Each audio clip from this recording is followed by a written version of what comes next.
According to the Food and Agriculture Division of the UN, over 189 million people suffer from undernourishment in India, meaning they do not consume enough food for a healthy lifestyle. This is about 1/4 of the world's hungry population. When considering a lot of us have the privilege of a consistent and nutritious supply of food, why do so many people around the world go hungry? Hi, we are a group of students, and as part of our GP team project, we are investigating how food insecurity affects livelihoods across various different backgrounds and what is a viable solution to this issue. Food insecurity is influenced by several factors, including income, farming space, and access. But to gain a better grip of the issue, we needed to find case studies of these factors across various countries. Food insecurity is highest in Sub Saharan Africa, where about 55% of the region's population are food insecure. To add to this, 28% of the population suffer from severe food insecurity. The key root of the food insecurity in Sub Saharan Africa is the lack of farming area, and the general supply of crops is very low. But why is this? Most farming lands are found in small sizes in rural areas, where farmers don't have enough incentive to increase the number of crops they grow as food prices become very low. This lack of widespread agriculture has led to most of the food insecurity problems that Sub-Saharan Africa faces. When examining other notable causes for food insecurity on a global scale, we found some astonishing cases. For example, Venezuela is suffering from an economic meltdown. In Venezuela's case, there is a huge lack of access and stores are practically empty, even though citizens aren't exactly poverty-stricken. This means that people have enough money to afford food, but there's a huge lack of supply due to an economic crisis. The other extreme is when people simply can't afford to buy enough food for their families. This is known as extreme poverty, and it can be found in a lot of developing or underdeveloped countries. To illustrate this issue, we looked at India from a national perspective. According to a working paper published by the Asian Development Bank, the calorie intake per capita decreased along with a steep increase in poverty levels from the 1990s to the 2010s in India. Now, why is food security such a big deal? What are the consequences? Apart from examining this across different countries, we also conducted some primary research into how the urban and rural population are affected by food insecurity.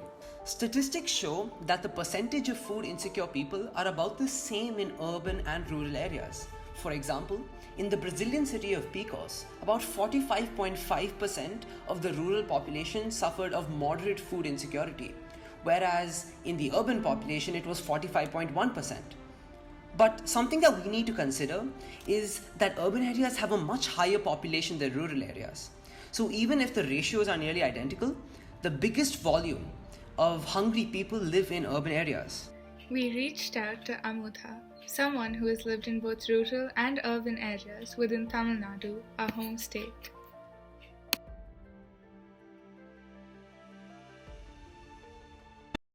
She says that buying vegetables and staples at a reasonable price in an urban city like Chennai has always been a huge challenge for her. She notes that food prices have risen quickly over the last 5 years as a consequence of lesser food in the markets. While recounting her days living in a rural settlement, she said that she faced different challenges. Lots of the people living in her town or village suffered from illness and disease. She feels that the cleanliness of the food they ate played a part in their ailments. This gave us a better insight into the real human issues that people face across urban and rural backgrounds, going well beyond what statistics or articles tell us. Looking at all these national and local perspectives about the causes and consequences of food insecurity, we know that it is a huge problem worldwide. We did a lot of research individually on the different courses of action regarding food security, like increasing water efficiency or closing the yield gap. One of the more practical solutions we found is urban agriculture. In its essence, it is a practice of growing and selling crops in and around urban areas. It is an effective way to curb food insecurity only in urban areas, where most of the need lies. Growing and selling crops in a sustainable way takes a huge load off external sources to feed urban mouths. In our next research phase, we dug deeper into how urban farming can impact different stakeholders, like developed versus developing countries and rich versus poor people. In developed nations, urban agriculture might not have a huge impact on consumption. The North American Urban Agriculture Committee predicts that urban agriculture will contribute to only 5% of the total food consumption in urban areas. It's also a very expensive field to be in, with high real estate costs in metropolitan areas. But urban agriculture could leave a large footprint on developing countries. In Accra, the capital of Ghana, over 90% of the vegetables they eat come from within the city. In Asian cities like Hanoi, this number goes from between 50 to 70%. The only issue with this is that the volumes aren't high enough, leaving some people hungry. Let's look at this from another perspective. Urban agriculture is bound to increase food opportunities for the poorer population.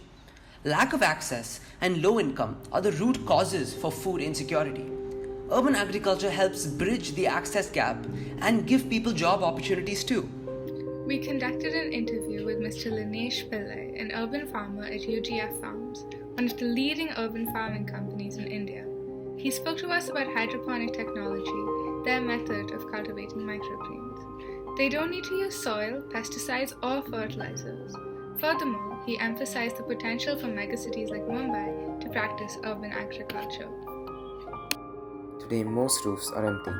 Urban farming presents us with the possibility to produce local food using hydroponic technology.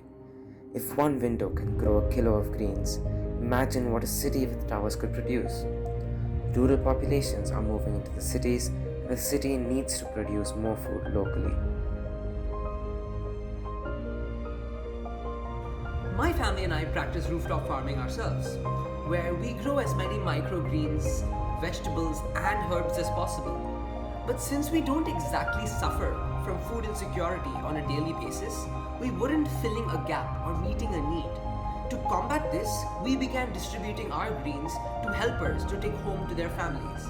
Since these helpers come from poorer backgrounds, they were able to benefit from having a higher supply of greens in their house. More developed cities such as London have taken great measures to assimilate urban agriculture into their lifestyle. The government has set up, established and commercialized farming lands where crops can be grown. There are 8 urban farms in London alone, between 1/4 and 3 hectares. Lea Valley, a suburban town near London, is at the peak of urban farming. They practice hydroponics and their produce is sent straight to supermarkets. Our aim as a team is to raise awareness about urban agriculture, as well as how it addresses the massive concern of food insecurity. So we conducted a survey in our school across 2 different age groups, teachers and students. Out of the students we surveyed, 56% knew what urban agriculture was, whereas about 80% of teachers were aware of the concept. We also came to find that 44% of students knew that food security was an issue, compared to 68% of teachers. There's a clear trend here, which is that the general awareness among students is much lower than that of adults. Which is why we're targeting students in our school with this video outcome. Our hope is that students will be more aware of urban agriculture practices and maybe even set up small gardens in their homes. Along with this video, we're also looking to promote urban agriculture by bringing our own microgreens for show in school. Perhaps in the future, we could start our own rooftop garden at KC High. What is the way forward?